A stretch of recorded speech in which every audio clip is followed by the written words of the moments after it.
Hi, I hope you're having an amazing day today. Today we're taking a look at Shirley Jackson's short story, The Sorcerer's Apprentice. It's here in my Dark Tales collection that we're doing a deep dive into that was published in 2017 by Penguin Tales that you can see here. I'll link you to it in the comments below in case you're interested in checking out this collection that we're doing a deep dive into. Now, Shirley Jackson is obviously a beloved figure in horror.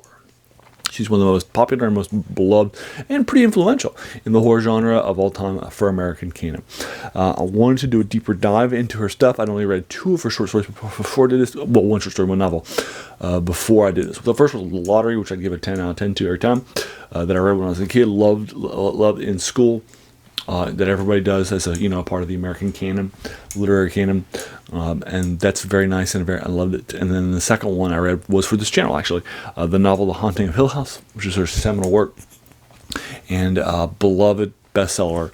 Everybody loves The Haunting of Hill House, and it was in my bucket list. So I knocked that out a couple of years ago over spring break, and I loved it. Gave it an 8 out of 10. So these two major works by Shirley Jackson, loved. So I wanted to do a deeper dive into Shirley Jackson stuff. I wanted to get back into the horror genre. I just finished the Weird West collection, which I'm still reviewing for you. I've already recorded all my reviews actually the next day after I read a story, and I get a chance for it to sit overnight. But you're still getting it like once a week. So I finished that, but you're still getting those reviews. And it had about 80% of it was horror in the Weird West genre, and the last 20% were there's a couple of science fiction stories in the collection, and the rest were fantasy. But I enjoyed it. It was a lot of fun, and going back into the horror stuff, definitely something that was wetting my tongue. I picked up this collection a couple months ago by Shirley Jackson, and now we're taking a look at The Sorcerer's Apprentice. It's about a 6-page long short story. It probably took me like 12 minutes for me to knock it out last night in the Uber on my way to my friend's place for playing a board game night. So it didn't even take me I didn't even have to set aside time to knock it out because it was so fast. And it's good stuff. Now, this collection, except for the previous short story, has not been horror. It's been non-horror stuff. But I've still been doing reviews for you because it's Shirley Jackson, right? She's Shirley Jackson, right? I did some short stories by Robert E. Howard, one of the most influential people in the fantasy genre of all time, with this Conan stuff. I've done one short story in a Solomon Kane series called The Blue Flame of Vengeance that I knocked out for you. I did a deep dive into all those short stories. And then I also did about 5 or 6 of his boxing stories too, that he did because he was an amateur boxer and he loved writing boxing stories. And neither of those included fantasy, science fiction, or horror. And nobody pushed back and said, "What are you doing?" Right? Because it's Robert E. Howard. Well, Stephen King is another famous horror writer. Is also kind of known also for writing non-horror stuff that's pretty good, right? So if I read some stuff by Stephen King that's not horror, and also not fantasy and science fiction like this, the other two genres this covers, then I don't think anybody's going to mind, right? Nobody's going to say, "Hey, what are you doing?" It's Stephen King, right?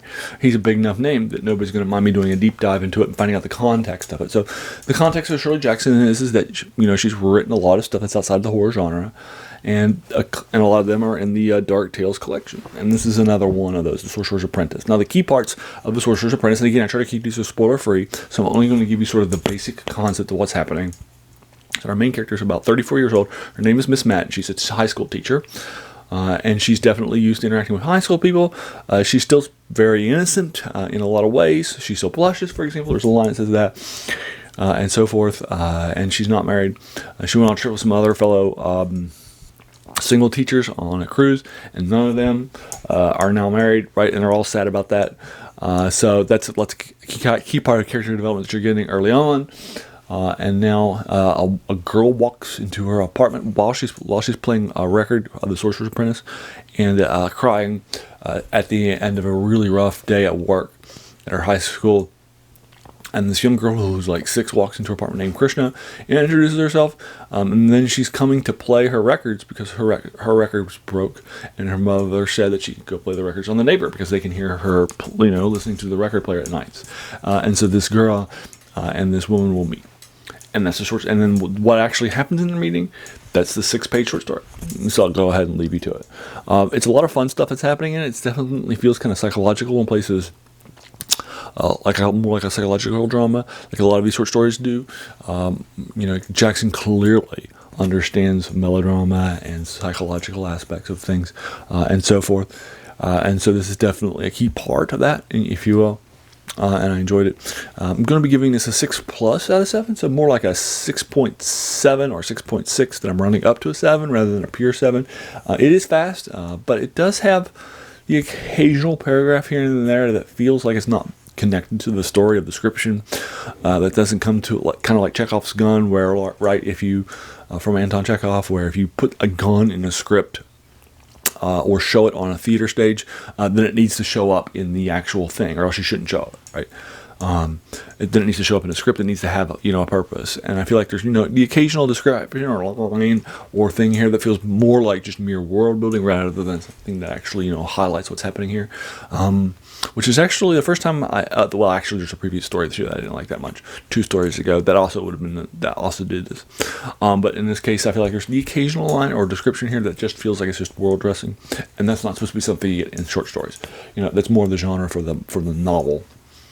But again, it's like 6 pages and 12 minutes long to read, so it's not like it's that much, right? So it's still, I think, a 7- or a 6+ based on how you want to look at that. So then I'm rounding up to a 7. The previous story was a strong 7. This one is probably more like a 6.8 or 6.7 rather than a 7.0 strong. So it's a little bit, and they're both about the same length. But I did like the previous short story a little bit better, and you can tell that in my ratings for you. But there you are. Have you read this short story by Shirley Jackson? If so, I would be more than happy to talk with you about it further in the comments below. Did you think it was a 5 out of 7? 5 out of 10? 5 out of 7 would be funny rankings. 5 out of 10 or 9 out of 10 or 7 out of 10-ish, like me. Would be more than, or you want to talk about the spoilers of this, short story, I would be happy to sort of talk with you about it further in the comments below. If you enjoyed this video, hey, why not hit that subscribe button? There's going to be a lot more of these to follow. And then finally, I want to thank you so much for taking some time out of your day and investing it and watching my video. We all have so many things that are happening in our lives, and we're pulled in so many different directions. So the fact that you spent this time with me is incredibly humbling, and I appreciate it. Thanks again, and have an amazing day.